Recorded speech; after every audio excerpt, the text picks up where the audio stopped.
செபம் ஆண்டவரே, இந்த ஒரு நல்ல காலை வேளையிலும் ஆண்டவரே, இந்த தேர்தலுக்காக ஆண்டவரே ஆயத்தப்பட்டு கொண்டிருக்க ஆண்டவரே, ஆண்டவரே இந்த தேர்தல் ஆண்டவரே ஒரு நல்ல வேட்பாளர் ஆண்டவரே வெற்றி பெற ஆண்டவரே நீங்கள் உதவுங்க ஆண்டவரே.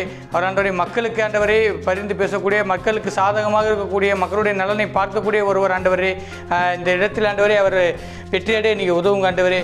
ஆண்டவரே இந்த கிறிஸ்தவர்களுக்கு ஆண்டவரே எதிர்பேச்சு பேசாதவர்கள் ஆண்டவரே, கிறிஸ்தவர்களை ஆண்டவரை தங்கள் ஊக்கப்படுத்தக்கூடியவர் ஆண்டவரை வர நீங்கள் உதவுங்க ஆண்டவரே. என்னுடைய பையன் ஆண்டவரை காலியாக உள்ளது ஆண்டவரே, அந்த பையை நிரப்பக்கூடிய ஆண்டவரை ஒருவரை ஆண்டவரை நீங்கள் அனுப்பி வைங்க.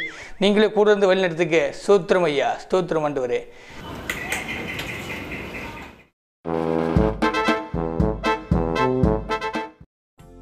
அண்ணே வணக்கண்ணே. வணக்கண்ணே வணக்கண்ணே. என்ன விஷயம்? அண்ணே வீட்டில் எல்லாம் நல்லா இருக்கீங்களா? எல்லாம் சௌக்கியமா இருக்காங்கண்ணே. அண்ணே எலெக்ஷன் வருதுல்ல, நம்மனே வந்துட்டு இருக்குல்ல, உங்கள் வீட்டில் இருக்க எல்லாரும் ஓட்டும் நம்ம கட்சிக்கே போட்டுருந்தோண்ணே. கண்டிப்பா போட்டுருந்தேன். இப்போதான் நான் ப்ரேயர் பண்ணிட்டு இருந்தேன். கடவுளா பார்த்து உங்களை அனுப்பி விட்டுருக்காரு. ஆமாண்ணே ஆமாண்ணே. சூப்பர்ண்ணே. கடவுள் ஆசி பெற்ற சின்னம் தம்பி அங்கே கொடுங்க. அண்ணே முருங்கைக்காய் சின்னோண்ணே, நம்ம சின்னம் கண்டிப்பா பார்த்து போட்டுருங்கண்ணே, மறந்துடாம போட்டுருங்கண்ணே. கண்டிப்பா போட்டுருங்க. அண்ணே வீட்டில் எத்தனை பேருண்ணே இருக்காங்க? நமக்கு 4 பேருண்ணே மொத்தம். 4 பேர் அண்ணே. எல்லாரும் கோட் இருக்குல்லண்ணே? 4 எல்லாருக்கும் இருக்குண்ணே. எல்லாம் 19 வயசு மேல அண்ணே. தலைக்கு 1000 கொடுக்கும் பார்த்து முருங்கைக்காய் சின்னத்தில் நம்ம ஓட்டம் போட்டுருங்க. தம்பி எடுப்பா, தம்பி எடுப்பா, எடு. அண்ணே இந்தாங்க தலைக்கு 1000, 4000 வச்சிருக்கோம்ண்ணே. ரைட்ண்ணே. எங்க போடணும் ஓட்ட? முருங்கை சின்னத்துல. ரைட்ண்ணே போட்டுருங்க, நம்ம கட்சியை ஜெயிக்க வச்சிருங்க. சரி ரைட்ண்ணே. சந்தோஷம். வரோண்ணே. ரைட்ண்ணே. Some time later. அண்ணே என்னையா தெருக்காட்டுக்குள்ளேயே வந்து லிஃப்ட் ஏற்றிட்டு இருக்கீங்க? நம்ம வீடு தானே? ஆமா நம்ம வீடு தான் அண்ணே. தம்பி அண்ணே நம்ம சின்னம் ஒற்றைக்குச்சி சின்னோண்ணே. சரி தேர்தலுக்காக எலெக்ஷனுக்காண்டி வந்திருக்கோண்ணே. சரிண்ணே. எங்களுக்காண்டி ஓட்டு போட்டுருக்கேன். கண்டிப்பா ஓட்டு போட்டுறேண்ணே. அண்ணே தலை எத்தனை இருக்கு வீட்டில்? நம்ம வீட்டில் 4 தலை இருக்குது. 4 தலை இருக்காண்ணே. அண்ணே தலைக்கு 500 ரூபா தர்றோம். 500 ரூபா? வெளியெல்லாம் 200 ரூபா 300 ரூபா தர்றாங்க. இப்படி பயங்கரமா இருக்கு. அந்த 500 ரூபா கொண்டு வர்றதுக்கே நாங்கள் கஷ்டப்பட்டிருக்கோம். பார்த்து பிடிங்க. சரி முக்கியமா ஓட்டு எங்களுக்கு போட்டுருங்க. கண்டிப்பா போட்டுருங்க. இந்த கையை கொடுங்க. கண்டிப்பா அடிச்சு சொல்றேன், உங்களுக்கு போட்டுறேன். கண்டிப்பா போட்டுருங்க. பார்த்து போனே, போலீஸ் கடிபடியா இருக்கு. அது வேற சொல்றீங்களோ? சரி ரைட், நான் பாத்துக்கிறேன். மறக்காம ஒற்றைக்குச்சி சின்னத்துக்கு ஓட்டு போட்டுருங்க. கண்டிப்பா போட்டுருமே. சரி ஓகேண்ணே. வரானே ஒற்றைக்குச்சி உங்களுக்கு தான் வச்சுக்கோங்க. அது சரி ரைட், இருக்கட்டுண்ணே. எஸ்ப்பா, என்னடா இவன் வரவும் போகிறோட்டெலாம் காசு வாங்குறேன் அப்படின்னு தப்பாக நினைக்காதீங்க. என்னதான் நான் வரவும் போகிறோட்டெலாம் காசு வாங்கி ஓட்டு போட்டாலும் உமக்கு சித்தமானவங்க தான் ஆட்சிக்கு வரணும். உமக்கு சித்தமானது எல்லாத்தையுமே அவங்க செய்யணும். இயேசுக்கே ஜெயம் உண்டாவதாக.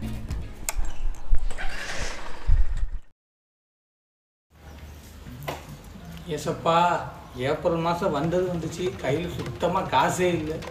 பெட்ரோல் போடுறதுல வண்டியில் பெட்ரோல் போட காசு சுத்தமாக இல்லை. சரி, இந்த தேர்தல் வேற வருது, எவனாவது வருவான் வீட்டு பக்கம், செலவுக்கு ஏதாவது ஆகும்னு பார்க்குறேன். உலக இப்படியே போயிருக்கும் போலே. ஹலோ அண்ணே. சொல்லுங்கண்ணே. அண்ணே நம்ம இளைஞரணி தலைவர் இளைஞர் மாநாடு வச்சிருக்காரு. சரிங்கண்ணே. அதுக்கு ஒரு 20 பசங்க, வாலிப பசங்களாம் வேணும். ரெடி பண்ணிடலாமாண்ணே?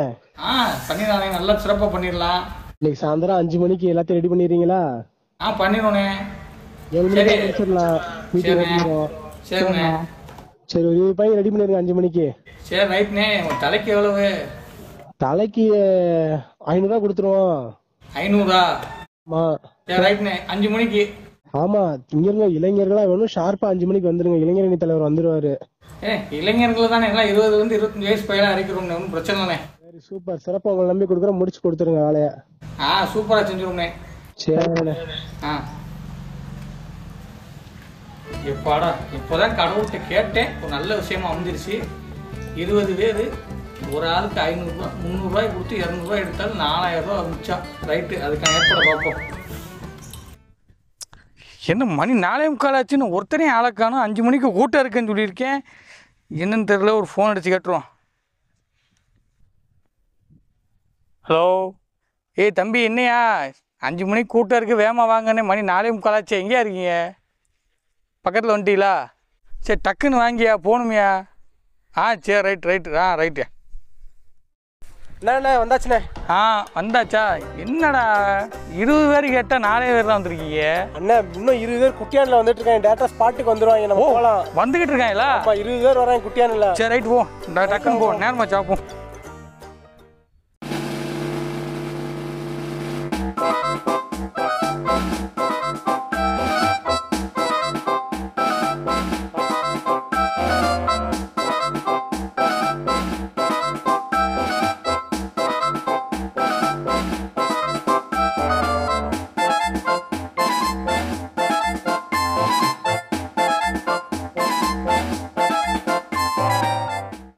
தம்பி எல்லோரும் அருமையாக பண்ணீங்க. தலைவர் ஃபோன் போட்டார், இப்போ மனசு குழுன்னு இருக்குனாரு. அப்போ தான் எனக்கு நிம்மதியாக இருந்துச்சு. அதனால் தலைவர் எல்லாருக்கும் ₹1 தலைக்கு எக்ஸ்ட்ரா போட்டு கொடுக்க சொல்லியிருக்காரு.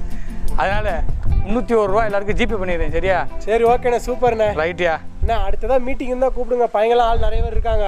அடுத்தானே அமைஞ்சா கண்டிப்பாக உனக்கு தான் நான் போனேன். சரி சரியா? சரி ஓகே ஓகேண்ணே. ஏதோ ஃபோன் வருது. ஹலோ. ஓ அப்படியாண்ணே, எத்தனை பேர்? சரி எப்போண்ணே? நைட்டு 8 மணிக்கா? சரி ரைட்ண்ணே, கண்டிப்பாக பண்ணிடுவோம்ண்ணே. தம்பி நீ சொன்ன வாய் முகூர்த்தம் என்னமோ தெரியல. இன்னைக்கு நைட்டு 8 மணிக்கு நம்ம யூபிஎஸ் கட்சி தெரியாது? ஆமாண்ணே. அதுலேருந்து ஒரு 25 பேர் தேவைப்படுதாமா? ரைட்ண்ணே. இப்போ நம்ம வந்த பசங்களை என்ன செஞ்சுருங்க, டான் அங்கே வந்துருங்க. சரிண்ணே, 8 மணி தானே? ஆமாயா, நாங்கள் வீட்டுக்கு போய் சாப்பிட்டுலாம் நேரம் அங்கே அந்த இடத்துக்கு வந்து. Right right. சரிண்ணே, எல்லாம் பார்த்து போயிட்டு வாங்க. சரிங்களா? போயிட்டு வாங்க, போயிட்டு வாங்க.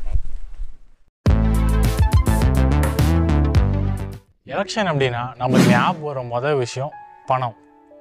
ஓட்டுக்கு பணம் தருவாங்க. இன்றைக்கி நம்ம வீட்டுக்கு எத்தனை கட்சிக்காரங்க வந்தாலும் அத்தனை கட்சிக்காரங்கிட்டே நம்ம காசு வாங்கிட்டு, ஆனால் கடைசியில் யாரோ ஒரு ஆளுக்கு தான் நம்ம ஓட்டு போட போகிறோம். இதில் அவங்கள ஏமாற்றோன்னு நினச்சிட்டு நம்மளை நாமளே ஏமாற்றி கொண்டு இருக்கிறோம். இன்னும் நல்லா பார்த்தீங்கன்னா வேதத்தில் பரிதானம் வாங்காதிருப்பாயான்னு சொல்லி ஒரு வசனம் இருக்குது. பரிதானம்னா என்ன அப்படின்னா, ஒரு அதிகாரிகளுக்கோ ஒரு பதவியில் இருக்கிறவங்களுக்கோ நம்மளுக்கு ஒரு விஷயம் ஆகணும் அப்படின்னு சொல்லி அவங்களுக்கு முறைகேடான நம்ம காசு வாங்குறது, கிட்டத்தட்ட லஞ்சம் வாங்குறதுக்கு சமணம். இன்றைக்கி நம்ம நாட்டில் லஞ்சம் ஒழியணும், நான் லஞ்சம் கொடுக்க மாட்டேன், லஞ்சம் வாங்க மாட்டேன்னு சொல்லிட்டு தேர்தல் சமயத்தில் எல்லாருமே நம்ம லஞ்சம் வாங்கிட்டு இருக்கோம். வேதத்தை பொறுத்த வரைக்கும் இது ஒரு தவறான ஒரு விஷயம். இன்னும் நல்லா பார்த்தீங்கன்னா, நம்ம ஊருக்கு யாரோ ஒரு தலைவர்கள் வராங்க அப்படின்னா ஒரு 100 ரூபாய்க்கும் 200 ரூபாய்க்கும் அவங்க பின்னாடியே ஓடுறது, அவங்க வர வரைக்கும் காத்து இருக்கிறது. நல்லா யோசிச்சு பார்த்தீங்கன்னா, அந்த கட்சிக்காரங்களையோ அந்த வேட்பாளர்களையோ அதிகாரி ஆக்கக்கூடிய உரிமை நம்மக்கிட்ட தான் இருக்குது. அவங்க தான் நம்ம பின்னாடி ஓடணுமே ஒழிய ஒரு 200 ரூபாய்க்கு 300 ரூபாய்க்கு இன்றைக்கி நம்ம அவங்க பின்னாடி ஓடிட்டுருக்கோம். நீங்கள் இன்னும் நல்லா கேட்கலாம், நான் என்ன தான் ஜோம் பண்ணாலும், நான் என்ன தான் ஓட்டு போட்டாலும் துமாரா ஹே மேரா ஹே துமஜ ஹே அப்படின்னு சொல்லி அவர் தான் வரப்போகிறாரு. ஸோ நான் என்ன ஓட்டு போட்டு என்ன ஜோம் பண்ணி என்ன பிரயோஜனம் நீங்கள் கேட்கலாம். வேதத்தை பொறுத்த வரைக்கும் நம்முடைய ஆண்டவர் காலங்களையும் சமயங்களையும் மாற்றுகிறவர், ராஜாக்களை தள்ளி ராஜாக்களை ஏற்படுத்துகிறவர். நம்ம ஜோம் பண்ணி ஓட்டு போடுவோம், மாற்றம் கண்டிப்பாக கர்த்தனால வரும்னு சொல்லி நம்ம விசுவாசிப்போம். இன்னும் நீங்கள் நினைக்கலாம், நான் ஒருத்தன் போடுற ஓட்டில் என்ன ஆயிரப்போகுது, என் ஒருத்தனால என்ன மாற்றம் கொண்டு வர முடியும்னு நம்ம கேட்கலாம். நம்ம ஒருத்தங்களால் ஒன்றும் முடியாது. ஆனால் ஒவ்வொருத்தரும் நினைக்கும் போது நம்முடைய தேசத்தில் கண்டிப்பான முறையில் ஒரு மாற்றம் வரும். நல்லா ஞாபகம் வச்சுக்கோங்க, என்னுடைய வாக்கு விற்பனைக்கு அல்ல. ஜெபிப்போம், சிந்திப்போம், வாக்களிப்போம். ஆண்டவர் கண்டிப்பான முறையில் நம்முடைய தேசத்தில் மாற்றத்தை கொண்டு வருவார்.